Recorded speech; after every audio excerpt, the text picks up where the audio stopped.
Hi, Jessica. It's great to be back with you today. Hi, Mike. It really is. And hello to everyone listening to Podcast English Class. So, Jessica, are you working from home today? Yes, I am. I'm sitting at my desk with my laptop and a cup of coffee. I think a lot of our listeners are doing the same thing right now. Probably. Some people are working from home, some from an office, and some from a cafe. Today we're talking about work from home, or remote work, and how to talk about it in simple English. Let us ask you, are you working from home today, or are you going to an office? Just comment 1 if you're going to the office today, or comment 2 if you're working from home today. And if learning everyday English like this helps you, follow the podcast and keep learning with us. Okay, so before we go deeper, let's slow down and start with something simple. When people hear remote work, it can sound like a big, modern idea, but really, it's just a different way of doing the same job. Exactly. Remote work or work from home simply means you're doing your work outside a traditional office. Most of the time, that place is your home, but it doesn't have to be. Right. Some people work from their living room, some from a small desk in their bedroom, and some even from a cafe. The key point is that the work is not tied to one office building. And this is why the phrase work from home is so common now. It's very direct, very practical, and easy to understand. I still remember when I first started working from home. When I first started working from home, I thought it would feel like a vacation. I didn't need to drive anywhere, and my desk was just a few steps from the kitchen. But after a few days, I realized I still needed a routine, or the day felt very long. Working from home was comfortable, but it was still real work. That's such an honest experience, and I think many listeners can relate to that. Work from home doesn't mean no responsibility. It just means the environment is different. Exactly. You still have tasks, deadlines, emails, and meetings. The difference is where you're sitting when you do them.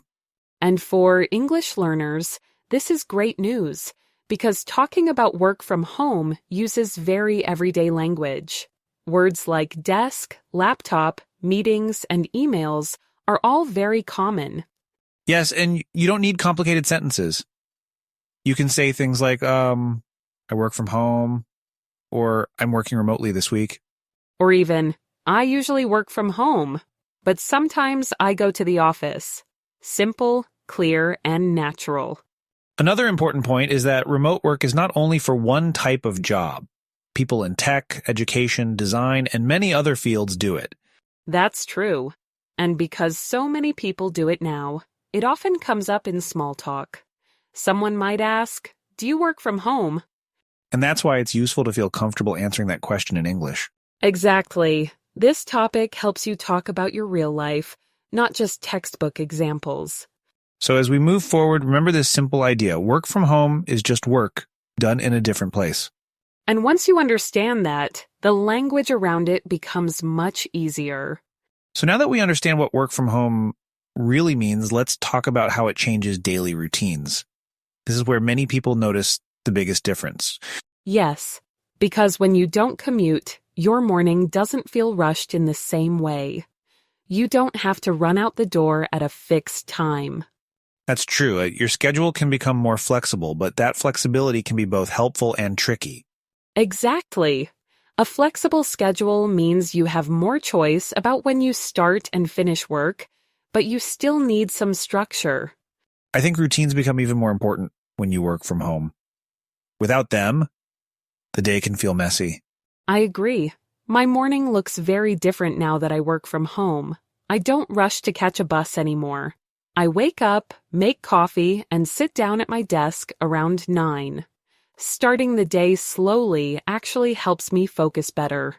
That sounds very realistic, and notice how simple that language is. Wake up, make coffee, sit at my desk. These are everyday actions. Yes, and that's good news for English learners. You don't need fancy words to talk about your routine. Some people think a flexible schedule means working whenever you want, but that's not really true. Right? You still have responsibilities.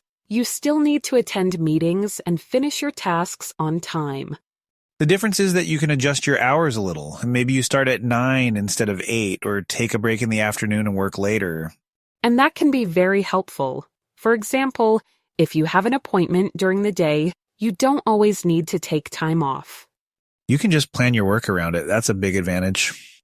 But here's the important part. Flexibility works best when you combine it with a routine. Yes, even a simple routine makes a big difference. Things like waking up at the same time, getting dressed, and sitting in the same place to work. Getting dressed is a good point. It sounds small, but it changes how you feel. It really does. When I change out of my pajamas, my brain understands that it's work time. And that helps you stay focused longer. For listeners, you can practice saying things like, I usually start work at 9, or my mornings are pretty relaxed. Or, I have a flexible schedule, but I follow a routine. These are very natural sentences you can use in real conversations. So if you're working from home, think about your own routine.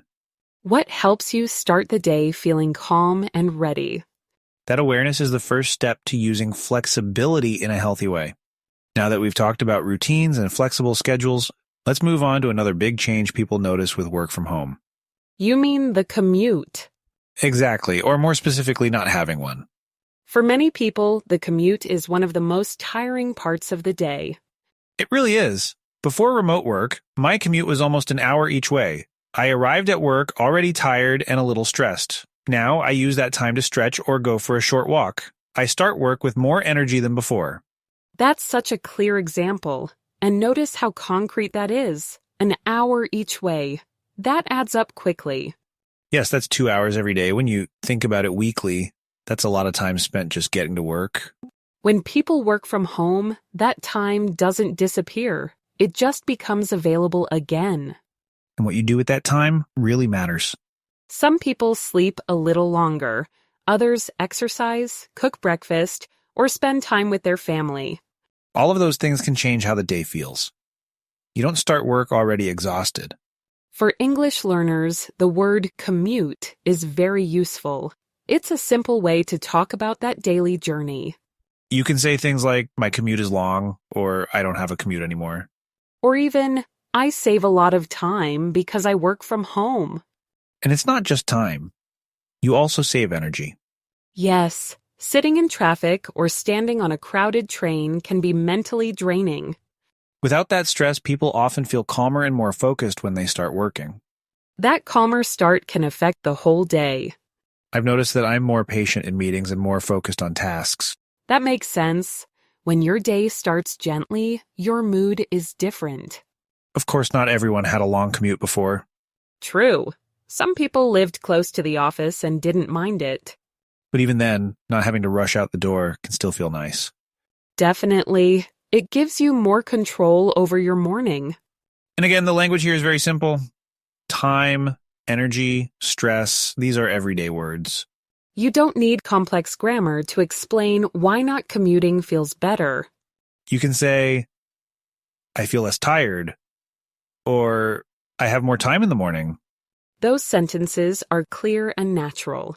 So when you think about work from home, don't just think about the job itself. Think about how removing the commute changes your whole day. It's one small change that can have a big impact. And it's a great example of how work from home affects real life, not just work. Now that we've talked about time and energy, we should be honest about something else that comes with working from home. Distractions. Yes, when you're not in an office, it's much easier for your attention to drift. That's a very important word for learners. A distraction is anything that pulls your attention away from your work. And at home, there can be a lot of them. Exactly. You might hear the doorbell, your phone buzzes, or someone in the house starts talking. Or you look around and suddenly notice the dishes in the sink. That happens to me all the time. 1 minute I'm answering emails, and the next minute I'm cleaning the kitchen. In an office, the environment helps you focus because everyone around you is working.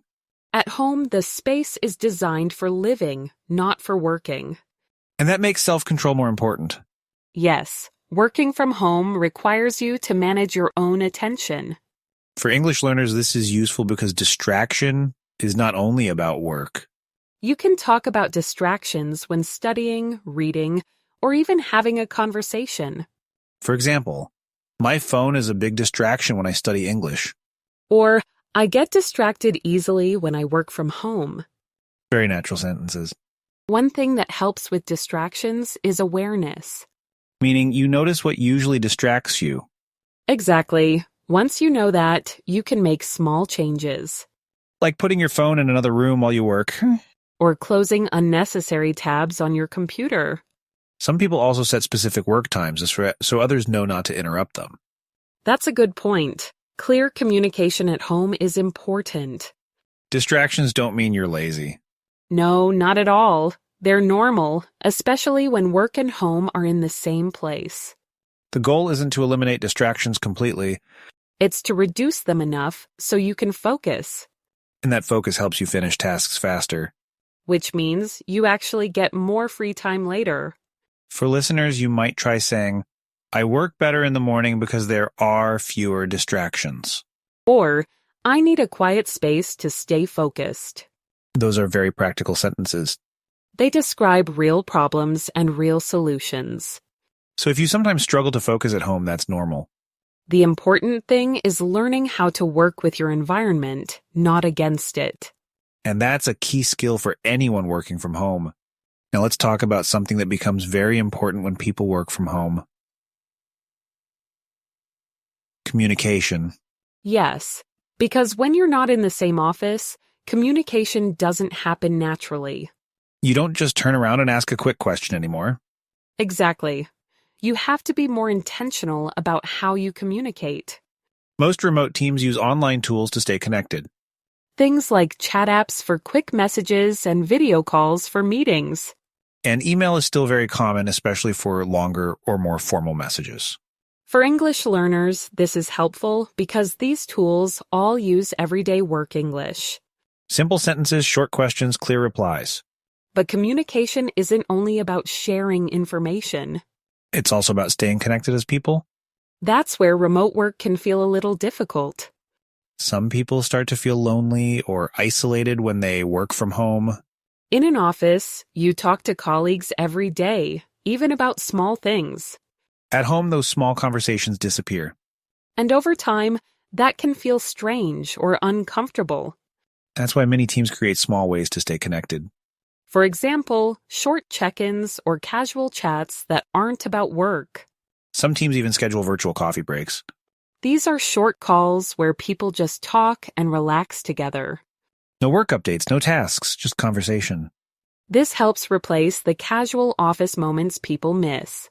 Another useful phrase in remote work is catch up. Yes, to catch up with someone means to talk and share updates. It sounds friendly and natural, not formal like have a meeting. You can say, let's catch up tomorrow, or I need to catch up with my manager. This kind of language helps communication feel more human. And that's very important when you don't see people face to face. Clear communication also helps avoid misunderstandings. When you work remotely, you can't always see body language or reactions. So being clear and polite in English really matters. Short messages, clear questions, and simple explanations work best. And if something is unclear, it's okay to ask. Yes, asking for clarification is a good communication skill, not a weakness. For listeners, you can practice saying things like, "Can we catch up later?" Or, let me know if you need anything. These phrases are very common in remote work. Communication keeps teams working smoothly and helps people feel less alone. And that connection is just as important as finishing tasks. Let's move on to another word people often talk about with work from home, productivity. Yes, productivity is about how much work you get done and how well you do it. Some people worry that working from home makes people less productive. But for many workers, the opposite is true. At home, there are fewer office interruptions. No one stops by your desk for a quick chat while you're concentrating. It makes it easier to focus on one task at a time. And focus is a big part of being productive. For English learners, productive is a very useful word.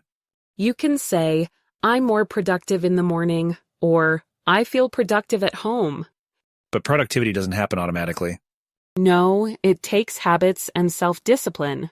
One helpful habit is planning your day. For example, making a simple to-do list in the morning. When you know what you need to do, it's easier to start. And when you finish a task, you feel motivated to continue. Another important idea is focusing on one thing at a time. That brings us to multitasking. Multitasking means doing several things at the same time, Like answering emails while listening to a meeting. or checking messages while working on a report. Many people think multitasking saves time. But in reality, it often lowers quality and increases mistakes. Your attention is divided, so nothing gets your full focus. That's why many remote workers try to avoid multitasking. They close unnecessary apps and focus on one task until it's done. This approach often feels slower at first. But in the end, it's more efficient. Another useful tip is taking short breaks. Yes, working nonstop for hours can actually reduce productivity. Short breaks help your brain reset. You stand up, stretch, get some water, then come back refreshed. For listeners, you can practice simple sentences like, I work best when I focus on one task. Or, multitasking makes it harder for me to concentrate. These are clear, natural ways to talk about productivity. The main idea is that productivity is personal. What works for one person may not work for another. Working from home gives you the chance to learn what helps you work best. And that awareness is a valuable skill not just for work, but for life, too. Now let's take a step back and look at the bigger picture. What about the future of work? That's a great question, because remote work isn't just a temporary trend anymore. Many companies have realized that working from home can actually work very well. Yes, and that's why we're seeing more flexible work models. One popular option is something called a hybrid model. A hybrid model means you work some days from home and some days in the office. For example, you might go to the office 2 days a week and work from home the rest of the time. This gives people the benefits of both worlds. You still get face-to-face time with colleagues. But you also keep the flexibility and comfort of working from home. Many workers prefer this balance. It allows them to stay connected without commuting every day. Of course, not everyone wants the same thing. Some people love working fully remote. Others feel more comfortable going to an office every day. And that's okay. There is no single right way to work. The important thing is having choices. And being able to talk about those choices in English. You might say, I prefer working from home, or I like a hybrid schedule. Simple sentences like these are very common in real conversations. As work continues to change, this kind of language will become even more useful. Yes, because work is becoming more personal. It's not just about the job, but about how work fits into your life. And working from home has made many people think differently about time, energy, and balance. Before we finish, let's come back to you, our listeners. What kind of work style feels best for you right now? Fully remote, fully in the office, or something in between? You don't need a long answer. Just think about it for a moment. And if you feel like sharing, leave a short comment using the words we practiced today. Learning English works best when you connect it to your real life. Thank you for spending this time with us. You're doing something positive for yourself by practicing English like this. Keep listening, keep practicing, and be patient with yourself. We're happy to be part of your learning journey. So before we finish today's episode, let's take a moment to pause. Yes, we've talked about work from home, routines, time, focus, communication, and even the future of work. But more importantly, we've talked about real life. Because English is not just something you study, it's something you use to describe your own experience. And work is a big part of that experience for many people. Whether you work from home, in an office, or somewhere in between, your situation is worth talking about. And you don't need perfect English to do that. Simple sentences are enough. What matters is that the language feels real to you. If today's episode helped you feel more comfortable talking about your work in English, that's already a win. Learning happens step by step, not all at once. So keep listening, keep noticing how English shows up in your daily life. And if you'd like to stay connected with us, you can follow the podcast and learn along with this community. You're not learning alone. We're really glad you spent this time with us today. Take care, and we'll talk again very soon.